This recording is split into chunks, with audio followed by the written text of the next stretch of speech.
BPFৰ দখলত আছে এইবেলি সমষ্টিটো BPFৰ পৰা UPPলে কাঢ়ি আনিবলৈ সক্ষম হ'বনে? চাওক আজিৰ তাৰিখত বিজনীৰ যিটো খবৰ সেইমতে BPF বেকফুটত গুচি গ'ল। BPFৰ লগত মানুহ নাই আৰু BPFৰ ভৰিৰ তলত মাটি নাই আৰু তো সেইকাৰণে ইতিমধ্যে আপোনালোকে দেখিছে তামোলপুৰত BPFৰ কেণ্ডিডেটে চাৰেণ্ডাৰ কৰি দিলে আৰু বিজনীটো তেনেকুৱা অৱস্থা হৈ আছে। কমল সিং নাৰ্জাৰী আজি ৰাইজে ভাল নাপায়। যোৱা 15 বছৰত ৰাইজৰ কাৰণে একো কাম কৰা নাই, খালি MLAৰ নামত MLA হৈছে। তো সেইকাৰণে ৰাইজে ইতিমধ্যে সিদ্ধান্ত লৈছে যে ইয়াত ফণীন বড়ো ডাঙৰীয়াকে সকলো জাতি জনগোষ্ঠীয়ে MLA হিচাপে বিচাৰে আৰু তেখেতে বিপুল ভোটত জয় হ'বলৈ গৈ আছে। এইবাৰ UPPলে কিমানখন আসন পাব? চাওক আমি টোটেল 11খন আসনত কণ্টেষ্ট কৰিছোঁ আৰু সেই 11খন আসনৰ ভিতৰত আমি 9ৰ পৰা 10খন আসন পাবলৈ গৈ আছোঁ। ইয়াত কোনো সন্দেহ নাই। সংকল্পবদ্ধ হৈছোঁ যোৱা 17 বছৰত BPF যি কাম কৰা নাই এই 5টা বছৰত আমি কৰিম। 17 বছৰে ৰাইজে ভূমিৰ পাট্টা বিচাৰি নাপালে চৰকাৰ গঠন কৰা এমাহৰ ভিতৰতে 5700 মানুহ ভূমিৰ পাট্টা প্ৰদান কৰা হ'ল। যোৱা 17 বছৰত 3rd গ্ৰেড 4th গ্ৰেড চাকৰিবিলাকক লাখ লাখ টকা দি BPFৰ পৰা কিনিব লগা হৈছিলে। আমাৰ চৰকাৰ গঠন হোৱাৰ 1.5 মাহৰ ভিতৰত আমি 2600 মানুহক চাকৰি দিছোঁ, কিন্তু 1 পইচাও ঘুষ লোৱা হোৱা নাই। আজি দুখীয়া গৰীব মানুহৰ যিবিলাক পৰিয়াল আছে সেই পৰিয়ালৰ ল'ৰা ছোৱালীবিলাকক বিনা পইচাত চাকৰি পাবলৈ সক্ষম হৈছে। এটা সময়ত কৈছিল চাকৰিবিলাক বড়োহে পাইছে, BPFৰ ঘৰৰ মানুহে পাইছে। হয়, চাকৰিবিলাক অকল বড়োই পোৱা নাই, বিভিন্ন জনগোষ্ঠী এটা দুটা পাইছে, কিন্তু বেছিভাগ BPFৰ ঘৰৰ মানুহবিলাকে পৰিয়ালৰ মানুহবিলাকে পাইছিলে। আৰু আমি এমাহ আগত যেতিয়া 2060 জন মানুহক এপইণ্টমেণ্ট দিছোঁ তাত কোনো জাতি জনগোষ্ঠীৰ কথা চোৱা নাই। যোনে যোগ্য সিয়ে চাকৰিটো পাইছে, ইয়াত কোনো অসুবিধা হোৱা নাই। সেইকাৰণে শ্ৰদ্ধা ৰাইজ, মই ক'ব বিচাৰিছোঁ 3 মাহ আজি বড়োলেণ্ড চৰকাৰত থাকি মোৰ অনুভৱ হৈছে চৰকাৰে কৰিম বুলি ক'লে বহুত কাম কৰিব পাৰে, কিন্তু নকৰাকৈ হাত সাৱটি বহি থাকিলে ৰাইজে সদায় বঞ্চিত হৈ লাঞ্ছিত হৈ থাকিব লগা হয়।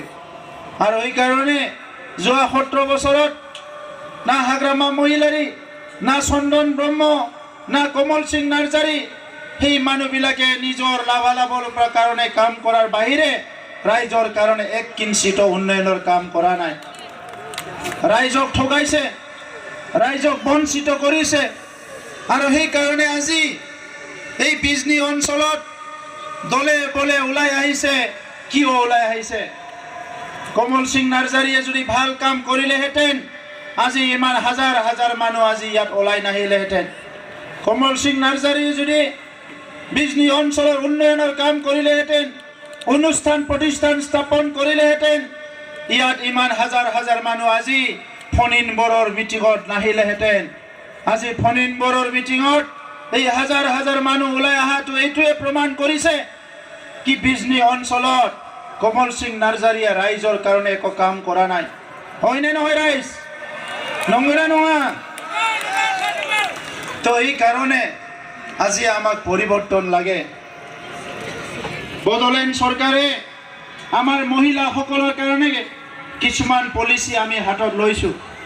যি মহিলাসকলে ইমান বছৰে অৰ্থনৈতিকভাৱে স্বাধীন পোৱা নাই, সেই মহিলাসকলক অৰ্থনীতি স্বাধীন দিয়াৰ কাৰণে আমি চিন্তা কৰিছোঁ।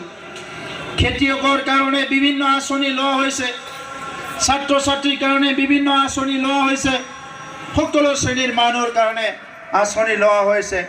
আৰু ইয়াৰ ওপৰত আমি ডাঙৰ কাম এটা কৰিছোঁ। বড়োলেণ্ডত বসবাস কৰা প্ৰত্যেকটো জাতি জনগোষ্ঠীৰ কাৰণে এখন এখন উন্নয়ন বৰ্ড গঠন কৰিবলৈ গৈ আছোঁ।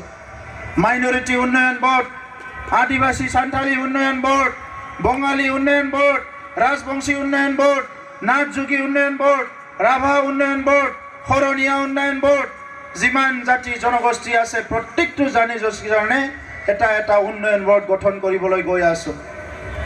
আমাৰ অঞ্চলত বসবাস কৰা ক্ষুদ্ৰ ক্ষুদ্ৰ জনগোষ্ঠীবিলাকে নিজৰ অধিকাৰ পোৱা নাই বুলি সদায় শংকিত হয়। আৰু আমি বিচাৰিছোঁ বড়োলেণ্ডত বসবাস কৰা সকলো জাতি জনগোষ্ঠীয়ে সমমৰ্যাদা সম অধিকাৰ পাব লাগিব আৰু এইটো UPPL চৰকাৰে নিশ্চিত কৰিব আমাৰ অঞ্চলৰ ৰাইজে যাতে সমমৰ্যাদা সম অধিকাৰ পাবলৈ সক্ষম হয় ইয়াৰ লগে লগে আমাৰ অঞ্চলত যোৱা 30-40টা বছৰ ধৰি যি হিংসাত্মক পৰিৱেশত বিভিন্ন মানুহ জীৱন যাব লগা হ'ল সেই প্ৰত্যেকটো পৰিয়ালক আমি সাহায্য প্ৰদান কৰি এই পৰিয়ালবৰ্গই যাতে আগুৱাই যাব পাৰে ইয়াৰ কাৰণে চিন্তা চৰ্চা কৰা হৈছে আপোনালোকে জানে BTR চুক্তি হোৱাৰ লগে লগে আমাৰ অঞ্চলত মেডিকেল কলেজ আহিছে চেণ্ট্ৰেল ইউনিভাৰ্চিটি আহিছে NIT আহিছে নাৰ্ছিং কলেজ আহিছে বিভিন্ন অনুষ্ঠান প্ৰতিষ্ঠান আজি বড়োলেণ্ড অঞ্চলত ভৰি পৰিছে এই অনুষ্ঠান প্ৰতিষ্ঠানবিলাক স্থাপন কৰিলে 5 বছৰৰ ভিতৰত বড়োলেণ্ড অঞ্চল উত্তৰ পূৰ্ব